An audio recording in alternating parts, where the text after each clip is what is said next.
Yeah, I guess I could have waited. I moved my gaze over the perfect shape of her breasts, but I've got zero regrets right now. I leaned in and gave her a slow and gentle kiss. She quickly responded by climbing on my lap and pressing her mouth against the edge of my ear, nipping at the skin on my neck before returning to my hungry mouth. Instinct had me rolling her onto her back, curious to see if I could coax another moan out of her pretty mouth, when a loud screech and crash of metal came from outside. "What was that?" she yelped. Instinct had me pulling her to my chest, listening for any other noise. Another sound like breaking branches rang through the store. "That's coming from the square," I said. We tugged on our clothes quickly. Tess was out the front door and I was fast on her heels. She sprinted around the limestone fountain, the scent of wet wood and bitter smoke filling the soggy night air. I followed her down the brick-paved sidewalk in the direction of Town Hall.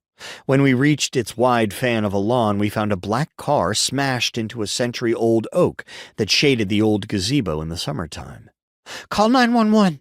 Tess yelled over her shoulder. I dialed, and when the operator answered, I told her to send emergency and fire vehicles to the square.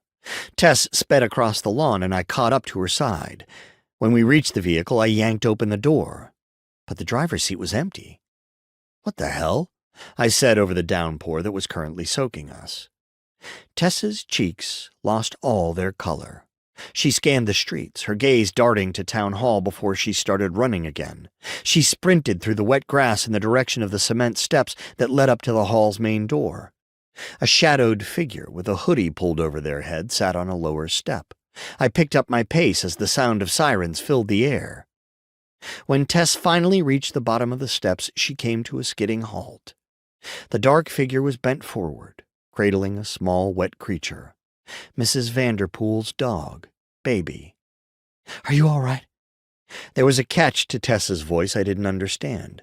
She took a few more tentative steps toward the person still hidden in the shadow. Rain soaked the ground around us as the sirens drew closer.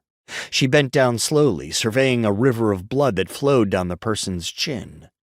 With a shaky hand, she pushed back the hoodie, and her voice broke as she said, "What the hell are you doing here, Billy?"